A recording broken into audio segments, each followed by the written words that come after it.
Welcome to the Women's Motorsports Network podcast, the show that puts the spotlight on the incredible women who fuel the world of motorsports. From drivers to crew members, engineers to fans, and everyone in between, we're here to celebrate the trailblazers, dreamers, and doers shaping the sport we love. Each episode, we share inspiring stories of females of all ages from every corner of the motorsports universe, past, present, and future. It's a journey through the seasons of life filled with heartfelt moments, laughter, and a whole lot of horsepower. So whether you're a lifelong fan, a racer yourself, or simply curious about the extraordinary women behind the wheel, settle in, relax, and enjoy a fun and uplifting ride with us.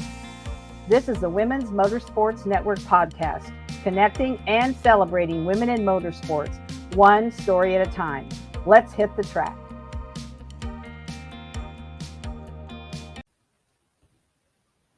Hello, everyone. This is Melinda Russell with the Women's Motorsports Network podcast. And my guest today is Yvonnda Hutchins.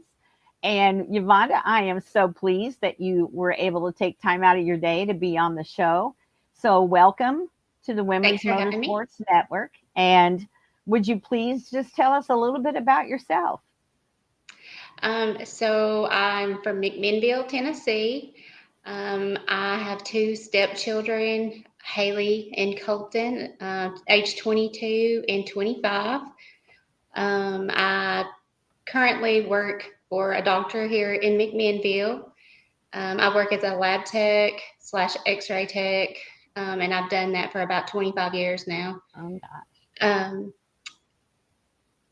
It's just me and my husband now. The kids are grown and basically gone off, so that's kind of how that I'm able to travel so much with racing. I have a dog named Mia. She's an American Bully Pit. So it's just me and my husband basically and our dog Mia that hang out all the time. Okay. A lot of people have dogs. I don't have very many people that I interview that have cats, but I don't know if it's because dogs are easier to take with you when you go or what, but we're all dog lovers, it seems like, for sure. They're man's best friend. They are, and they just love you no matter what. That's the thing. Yep. They do. So how did you get interested in motorsports? So kind of a sad story, I guess. My daughter passed away a few years back. It'll be 5 years, July the 31st of this year. And my husband was like, you need to find a hobby. You need to find something to do with your time.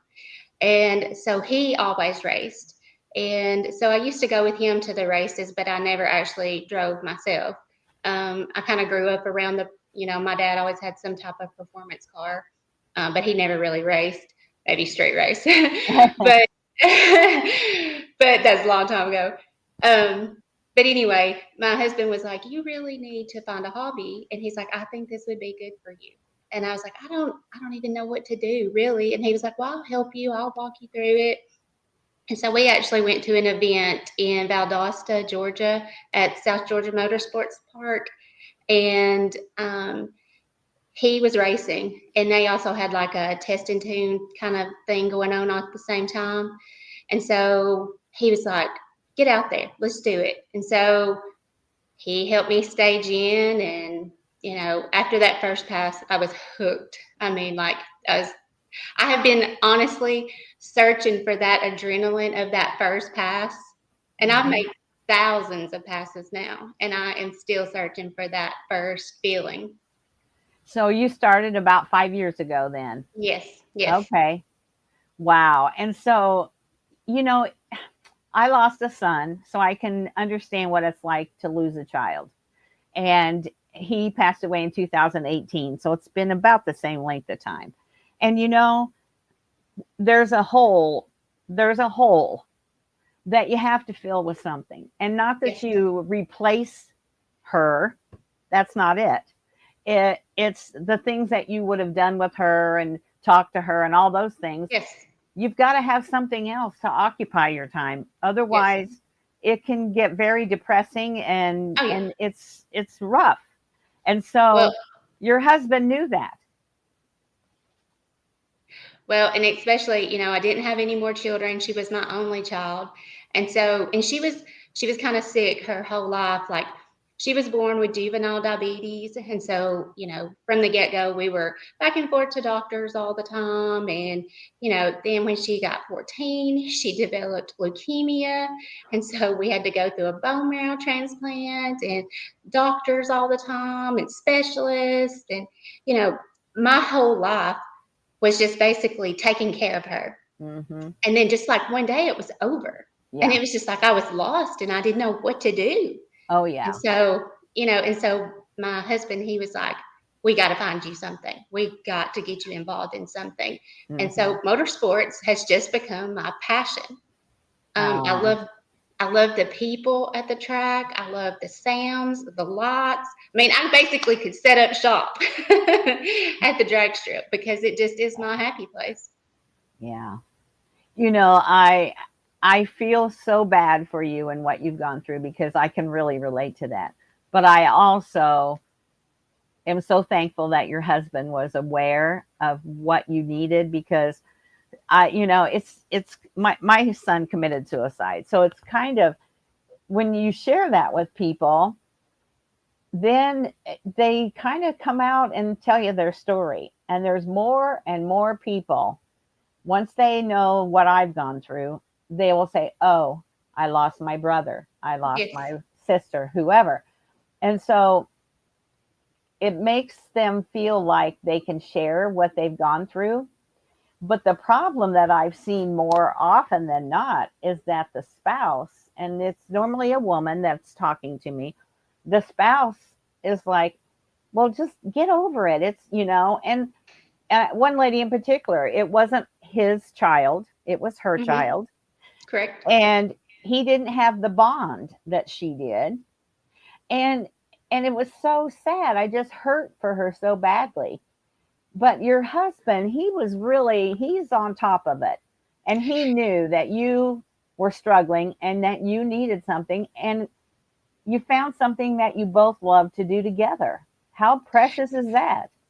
And he is not her biological father, but he just took her in and he loved her as much as I did. And so, he had a great void too when she, passed. And so, we were both lost. Sure. If you knew her, she was just the funniest person and just had the best personality. She was amazing, really. Yeah. So. And so you were there for each other, which is the best. And now you found motorsports. Yes. And you didn't even know that you were passionate about it till you took that pass down the track, and it's just don't look back from here. Away I go. Well, I've always loved cars. I was the baby. And so my dad, I think, really always wanted a boy. But I was the last one. So he kind of, I guess, we done the whole fishing, hunting, that kind of stuff, working on cars, helping you change the oil. And he taught me, like, about taking care of my car, like detailing it. Me and him always on Sundays, we were cleaning cars and keeping our cars looking really nice. Yeah. And so, and we would at night lay in the bed sometimes across the bed and look at like car and driver magazines. And, I've always just had a spot in my heart for automobiles and the motorsports and stuff. So when I met my husband who had the same desire, it was just like, this is perfect, Mm-hmm. Yeah, for sure. So let's talk about the racing. What do you love the most about it? What keeps you going back week after week? So in the beginning, like I said, it was just to kind of keep my mind occupied and keeping my mind busy. But now I've made so many friends. I use it more for social time. I don't honestly, I mean, yes, I get serious when I pull into the stage lanes, but when I get there, I'm more like busy talking to everybody and catching up with everybody. And, that's really what I like about racing is like, they're like a second family to me, and some of the girls that I've made friends with now are actually some of my best friends. And, I talk to them, pretty frequently. Right. And so the track that you go to, tell me where that is. And then is that the track you pretty much always go to, or do you travel? Okay, so like where I kind of started my, racing at is a local track here in Buffalo Valley, Tennessee. And it's just an 8 mile, country drag strip. And so I just kind of started making passes there and learning a lot, and how to drive my car and park my car and, drive the big end and understanding the fundamentals of it. And then I was like, I drive an LS. So about the time it really opened up, I was having to shut it down on an 8 mile. So I told my husband, I was like, I really want to race a quarter. So he was like, well, let's run up to Bowling Green because that would be our closest local Mm-hmm. quarter-mile track. Because even though I'm in Tennessee, Bristol, from where I live, is still like 5.5 hours. Yeah. So I can be in Bowling Green in about 3. So we went to Bowling Green. I made my first quarter-mile pass, and I was like, yes, this is what I love. I love the quarter-mile. And Yeah. so I found the Women in Wheels on Instagram, and I was like, I'm still new. I don't really, guys can be so intimidating, Mm-hmm. and I just wasn't really ready to get into as a newbie with the guys. And I thought, well, this will be a good introductory place for me because if you Right. read on their website, it's for beginners to experienced, from 16-second cars to 7-second cars. So I was like, this is perfect, because that's what I was doing at the local track was bracket racing. Yeah. And so anyway, I just asked my husband, I was like, can I do this? And this was in 2023, was the first season that I done Women in Wheels. And I showed it to him about probably June or July of 2022. And he was like, well, we need to do a few things to your car, gear change really is what it needs, and a new converter and blah, blah, blah. So we started getting the car ready for a quarter-mile bracket racing. And so I missed the first event of 2023, which was Bradenton, because my converter wasn't back yet. But then from then on, I went to every Women in Wheels and Streetcar Takeover event except Phoenix, which is Okay. too far. But I even went as far as Vandermeer, Colorado to race Wow. that year from Tennessee. It was a 2-day drive. But we have an old ambulance that we converted into like a toter home. And it's an international, like the semi front end ambulance. Yeah. And so we've actually turned it into like, it's got a queen size bed and a shower and a restroom and TV. So then I just put up an awning and cook outside. So, Yeah. mm-hmm. Yeah. So you really got bit hard. Oh yeah. Mm-hmm. We got 2 or 3 trailers, enclosed trailers now. And I actually have a couple of cars that I can race. I just actually, a lot of girls that I, am friends with, they like the heads up stuff, but I do, I've always been kind of a science girl. And so I like the science of bracket racing, Uh-huh. because you truly have to understand the fundamentals of bracket racing to be a bracket racer, Yes. And so that's, I enjoy bracket racing. Yeah. And it's similar, but it's Mm-hmm. different.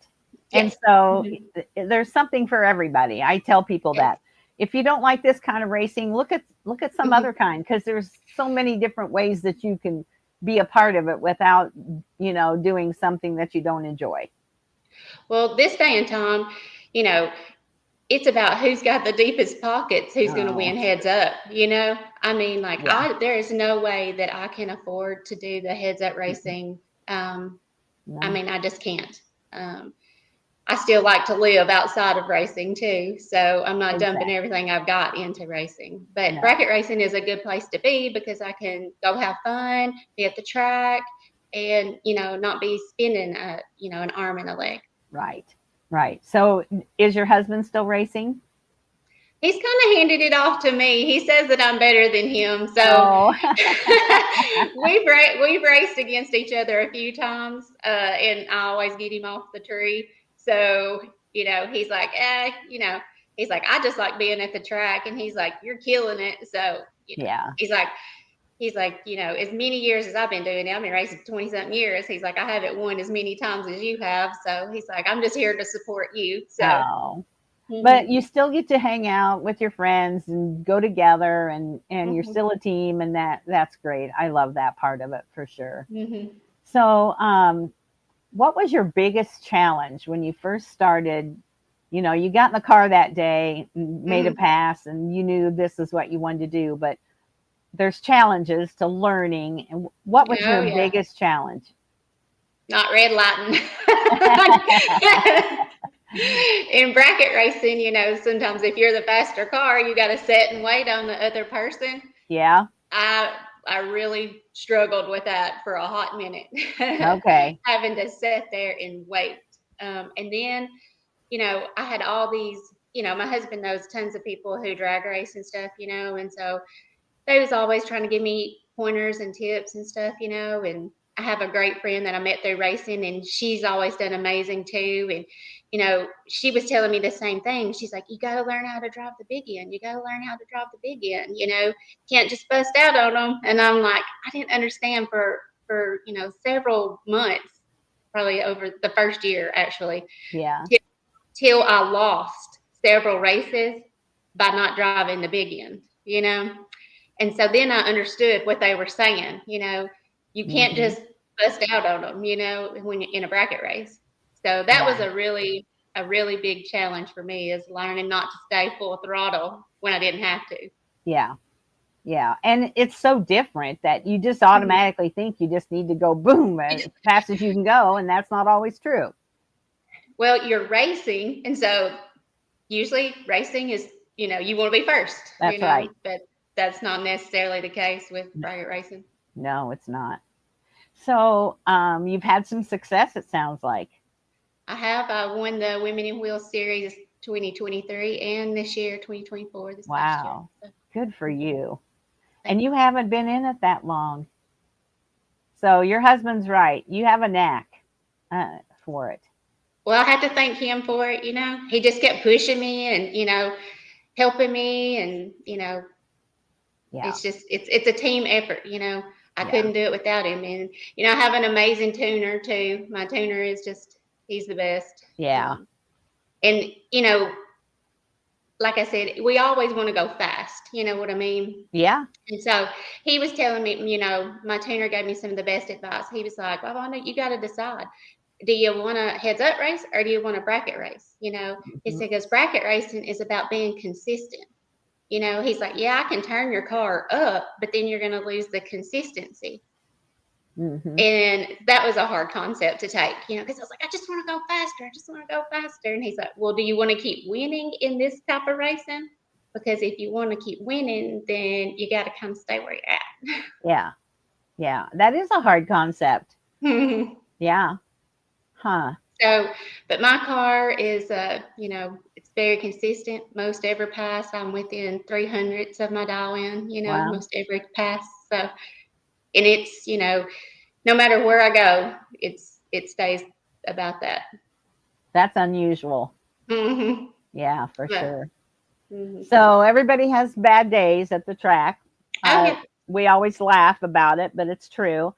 So what do you do on a bad day? How do you deal with that? Well, first of all, most of the time, if it's a bad day, it's because of driver error. So, I've cheated myself more times than I can count, and I get back to the trailer and I'm beating on the steering wheel and I'm like, I knew better. I can't believe I did that, Yeah. So that's I always end up, it's my fault most of the time. But usually I just come back, and, most of the time if I make a mistake, so we had first round buybacks in Women in Wheels. So if it's a first round, I'll back in and I'll try again, But if I'm out, then, I just park my car and I go up there and support everybody else. Yeah. So. Yeah. And you're one of the few that admits that most of the time it's driver error. I mean, no. a lot of other things happen, and especially in circle track, Somebody could run into you and your car could break, and there's 100 things that could go wrong. But Sure. I don't normally hear somebody say, "Oh, it's driver error," Oh, and so that's you're fessing up to it, and that's oh really, yeah. yeah, yeah, Driver error most of the time. If I'm not winning, it's a driver error. yeah. So you go to the track on a weekend. What's a typical weekend look like for you? Do you have any superstitions? Do you always eat the same things? You take your food with you? Tell me what your weekend looks like. So, like I said, most of the time I'm traveling around with Streetcar Takeover. And so, uh, the closest one to me ever usually is like Bowling Green, but now this year they don't have Bowling Green on there. Mm. So anyway, we'll just usually on Thursday we'll pack up, we'll head out Thursday about midday. We'll drive half the way, and then we'll usually stop in like a casino parking lot or a Hmm. truck stop because we're self-sufficient, Right. So we'll just stop, you know, fix a bite to eat or get a bite to eat or go in the casino, and then come back, watch a little TV, go to sleep, get up and travel the rest of the way, and usually get there, about midday on Friday. Yeah. And then we usually have some qualifying passes or, just some testing team passes and stuff you can do. And then race on Saturday and then pack up and head home on Sunday. Yeah. So my husband and I have a Class A RV, which actually is for Mm-hmm. sale. Uh-huh. But we'd park in Walmart, or like when we Mm-hmm. traveled from here to Phoenix, my Mm-hmm. youngest two daughters live in the Phoenix area. So we spent a couple winters out there in a wonderful RV park, and, just park in Walmart, or like you said, the casinos or a big truck Mm-hmm. stop. And Mm-hmm. it's so handy to be Yes. able to do that. And so Mm-hmm. we always tried to find places that were well lit, and good areas to stop in, and it's a good way to travel. I love casinos. We didn't learn about the casinos until the end of last year or the end of 2023. But then after that, like we're always looking for a casino because Hmm. it's fun, and the casinos always have great food, more That's what I food. was just, yeah, I was just going we're to say, they always we're have good foodie restaurants. people. And yeah, they always have Yeah. good restaurants. We have a lot of Yeah. casinos close to me here in Michigan, but Uh-huh. and we don't go there to eat really, but I know Uh-huh. a lot of people that do. And Uh-huh. the food is usually pretty good. So that's a good thing to do for sure. Well, So, last year I raced in Kansas City, and then in 2 weeks we were going to be in Oklahoma City, and then a week after that, I think it was going to be Texas. And so we was like, there's no sense in driving all the way back to Tennessee and back and back and back. So we drove out to Kansas City, raced, and then we have some friends who live in Oklahoma City, and they have a performance shop there. And so we talked to them, and they let us park our rig and stuff at their performance shop because it's gated. And then they just took us to the airport and we flew back home. And so ah, we just come home, worked, and then flew back out there, picked our rig up, went to the track in Oklahoma, raced in Oklahoma. And the plan was to, leave our rig again and fly home and then go to Dallas. So that's what we did. But then we get home and it rained Dallas out. And oh, so we had to fly back out there anyway to pick up our rig. We didn't get to race Dallas because they had to reschedule it because of rain. yeah. But um, That was the still a trip. good plan. I Hmm. mean, it really was. Yeah. Well, and that trip that we made between Kansas City and going to Oklahoma City, we took a couple of days and actually done that. And we stopped and stayed in a couple of casinos, and Hmm. that was really nice. They have some nice casinos out there. Yeah. So, there's more to racing than just being at the track too. It's Oh a, yeah, it's a lifestyle. That's what I it say to is. people. Being involved in motorsports is a lifestyle. It's either, this is what I do on the weekends. I don't play Hmm. softball. I don't do this or that.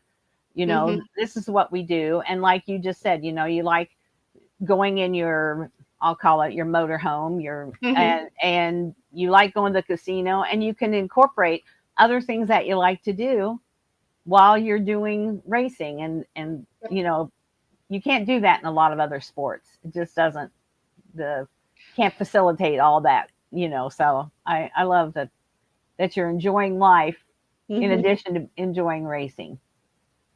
Well, you was talking about like it's a you have to live it, and breathe motorsports, and so like of course I work in healthcare, and so it's mostly all females, and so like they listen to me, but most of them are like, "You're talking Chinese. Yeah.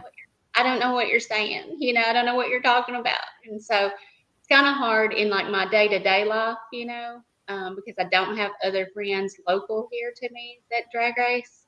Yeah. So that's another reason why I like traveling so much and going to races and stuff, because it's people who, share that same passion and desire for racing as I do.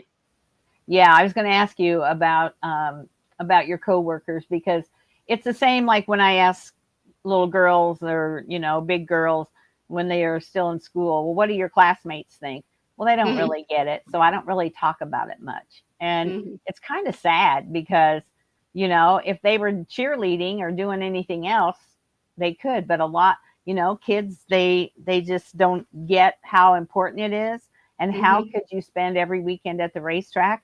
Well, I know moms that spend every weekend taking their kids to volleyball or softball tournaments in the summer, and it's 100 degrees out, so it's really not No, any different. nope. But yeah, they don't always get what it is that draws you to the track. Well, we are kind of a family of motorsports, really, I guess you'd say, because, like I said, my husband he's always drag raced, and then his son, my stepson, he's a drifter, so he has a drift car, and so if I'm not like at a racetrack racing for myself, then we go to drift events and we watch him drift. So like Uh-huh. we're always engaging in some type of motorsports. That's just what this family loves. So I So, just interviewed Xandera Kennedy, uh-huh. and she's a big drifter, and I just love to watch that. It's so fun. Hmm. It's just so different, It is. and she was really a good interview. I enjoyed talking to her and learning more about it. My stepson, he's always like, get in, let's go for a ride, and so, he's always ripping it, and he had a 240, a Nissan 240 SX, and he took the factory motor out, of course, and he dropped him a LS2 in it, and, it's a powerhouse now, and Mhm. so, but he does really, really, really good with his drifting, so Yeah. I wouldn't be scared to ride with him anywhere. Well, that's good. That's good to, good to know there for sure. So do you think motorsports is a good sport for girls to be involved in? Absolutely. Hmm. I Yeah. do. And why is Um, that?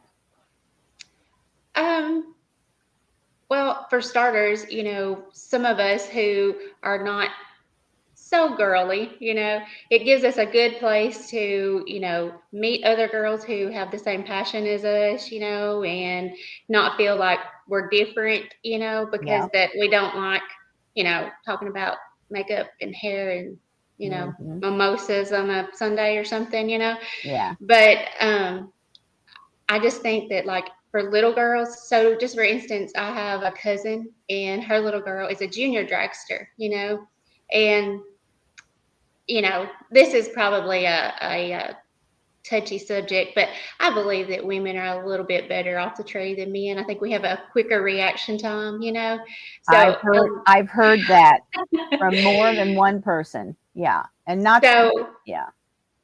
So I think it's good for little girls to be able to get out there at a young age and show boys, that hey, I can hang with you. Hmm. Just because you're a boy doesn't mean I'm not competitive in this sport, Yeah.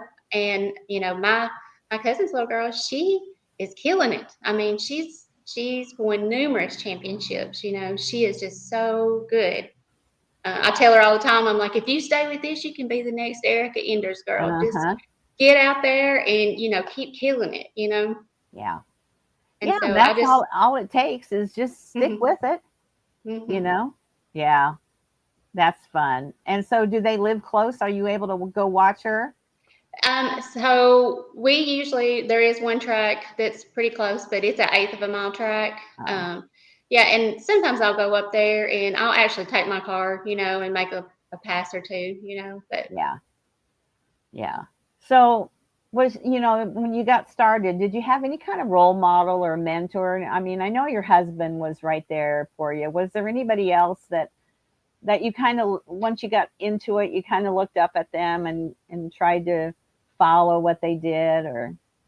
Well, like I referred to Erica Enders, I mean, like Mhm. I just think she is an amazing, you know, role model for young and old. I mean, Right. obviously, I think I'm a little bit older than her, and so I look up to her, Yeah. and she's just, a pioneer in this sport, Uh-huh. and she gets out there, race after race and proves that, women can hang with men, Yeah. and they're just as good. And you know, I think about it like if she can do it, I can do it too. So, Yeah. you know, I think about her and Yeah. a lot of the girls in the motorsports, Julianne Natus, I think she's amazing. Yeah. I even like to watch the box, like Uh-huh. Angie Smith, I think Yeah. she's amazing, you know. Um, Yeah. I think she's very brave. Very I used, brave. yeah, I used to ride Harleys back in, 20 years ago. I had a Harley and used to ride motorcycle. I can't imagine doing those speeds on a motorcycle, but So, yeah, I know several of those ladies. I've interviewed quite a few of them, and I just shake my head and be like, "You're crazy. yeah, I'd get in a car long before I'd be on a motorcycle, and I have my motorcycle license. So I've ridden a motorcycle. I hmm don't ride much anymore because I had back surgery, and it's just not good for me. But watching them go down that track, and I just think, oh, good Lord, don't let anything happen to them. It's yeah. just Kelly. Oh gosh, her last name just escaped me. I'm gonna kick myself too because I've known her for quite a while. Clint, Yes, Kelly yeah, Kluntz. So Clint, yeah, she's one that I've known for quite a number of years, and I hmm follow pretty closely. And she yeah. just gets right out there, and wow, I follow her on social media, and she's amazing.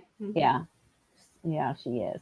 So, what's a piece of advice either that you've received or that you would like to share about being in motorsports or driving your car, anything along those lines? Just have confidence in yourself. Don't Hmm. give up on yourself. Don't cut yourself short. You're just as good as the next person that you pull up to out there. You got the same, chance that they do. Hmm. And that's like I've been to races before, and like I said, we have first round buybacks, and so I've had girls who's like, I'm just not gonna buy back, and I'm like, always buy back. I'm like, that person could red light, Right. they could break out, like anything could happen. And Yeah. you could be that one choice away from the win because Yeah. I mean, I've been to races where every time you pull out there, something happens to somebody's car, which is Hmm. unfortunate for them. Yeah. And it kind of sucks to win that way because I don't feel like that's winning. But um, Well, on any given it day, happens, and that's anybody racing. can beat the other. I mean, that's true of any sport, Yes. basketball, football, anything. hmm On any given day, Yeah. you've got just as much a chance as anybody else. So, yeah, Yes. absolutely. Don't give up, There's and some. don't let people squash your dreams. No, no. And there's a lot of them out there. There's a lot of haters, and Uh-huh. you know, but you can't let people do that. And like I've had people give me crap, because like they're like, you're always, posting your car, but it's slow. And I'm like, okay, I'm a bracket racer, I'm not, Mhm. a top end racer. Right. So, and it's what I enjoy, it's what I like to do. And I'm Yeah. comfortable with that. And, I'm not trying to make you happy. I'm trying to make myself happy. So, Exactly. I was just thinking, hmm they need to take care of themselves and let you yes. take care of yours. And hmm that's the biggest problem we have in In life. everything. In Yes. life is people Yes. want to try to tell you what to do, and Yeah. so this is off the subject, but I don't know if you like to read or not, but I've always been an avid reader, and I also use Audible because when I'm sitting at my desk working, I can listen to books. hmm my daughter turned me on to a book by Mel Robbins, and it's the Let Them Theory. Uh-huh. Highly recommend it. Highly Okay. recommend it. And it's a quick read, it's a quick listen. I've listened to it 3 times on Audible. And the basis of it is, don't let those people tell you how to live your life. Right. If they want to go do this or that, let them. Just Mhm. let them go. And you do for you. And wow, it's a powerful book. So if you like to read on those long trips or you listen to Audible, I think men would like it too, because men sometimes have a hard time letting go of things. Yeah. And good I'm book. an Audible podcast person, I'm Yeah. more of because I'm kind of a busybody, and it's hard for me to actually sit still Hmm. and read a book. So Yeah. I can have like a touch of ADHD, Yeah. but Well, I it's hard might for be me to too, just. because I used to be able to sit and read, but Mhm. after I'm on my computer all the time Right. doing stuff. I'm either crafting or I'm doing women's motorsport stuff. And so the Audible just works great for me, but yeah, highly recommend it, and I listen to a lot of podcasts. I love it. Love listening to them. So you can learn Yeah, a lot that's me. if you listen. Yeah, I agree. I Yeah. agree. So, how would we follow you, Yvonnda? Like social media, where do we follow you? Is it under racing? What is it? What are your pages called? And so we can keep track of what you're doing. So just my Facebook is just under my name, Yvonnda Hutchins. And then my Instagram is actually that supercharged girl. And so that's Okay. another kind of touchy subject that I get crap from all the time, is because they're like, why do you have your Instagram name as that supercharged girl and then you run a naturally aspirated car? And I'm like, well, because when I first started my Instagram, because I do, like I said, I have several cars, when I first started my Instagram, I had a boosted car. And boost, though, is just in bracket racing, you're just chasing it all the time, and it's hard to keep it consistent. So, like I said, the fastest car ain't necessarily what wins in bracket racing. So Mm-hmm. I tend to race my NA car because I don't have to come back to my pits and ice it down and cool it down and change out the ice and the water, and Right. I just pull back in and get in my chair and do my word search, Yeah. and I enjoy being at the track. I don't have it's not like work. No. So, And but isn't that just irritating when people do that? It's like that's when you want to say to them, "Why do you care? yeah, what's it to you? What's it to But you? Why do you care?" mhm. And at one time, I felt so bad about it because people just kept, saying, "Well, that's stupid.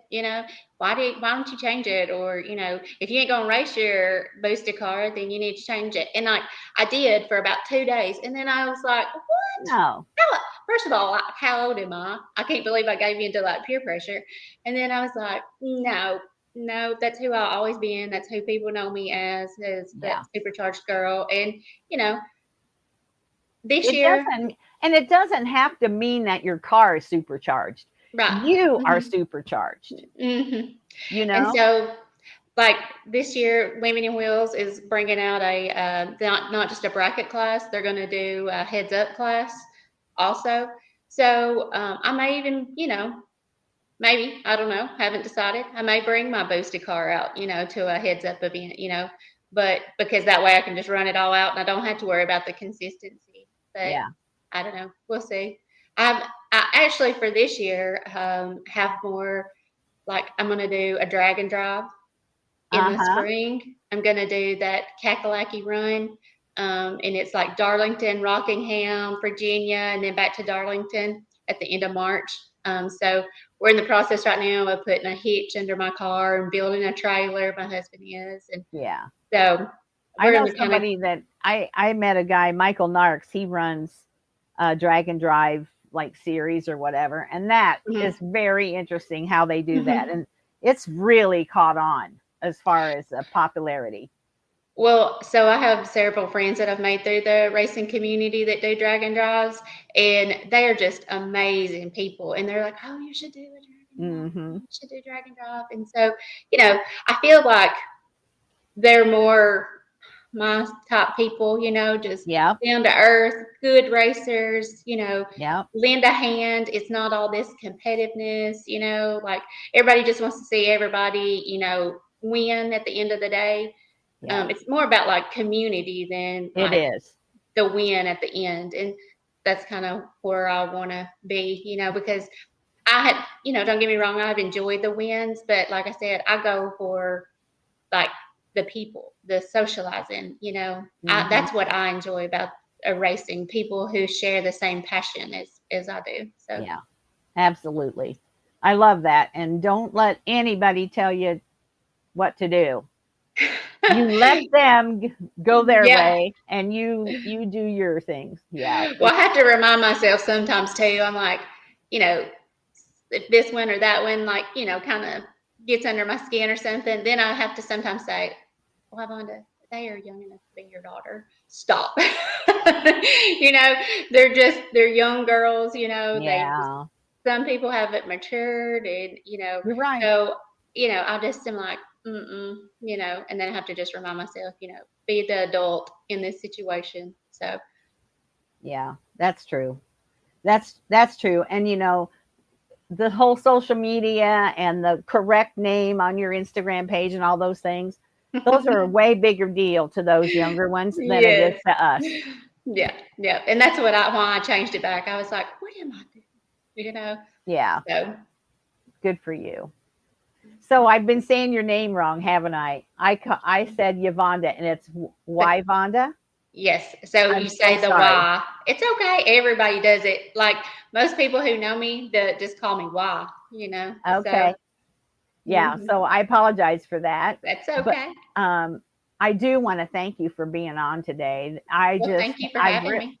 I've really enjoyed talking to you about your, what brought you to racing I and keep a I keep a picture of her in my car all the time. And so like, when I'm getting suited up and getting my helmet and stuff on, getting ready to pull into like the burnout box, me and her usually have us a heart to look. heart. Uh-huh. Yeah. I look down and, ask her to be my little shotgun rider. Yeah. My office, it isn't real big. My husband and I sold our bigger house a few years ago, Mhm. 2022. And we lived in our RV while we built this house, and it's smaller and it's less for me to clean and take care Sure. of and all that.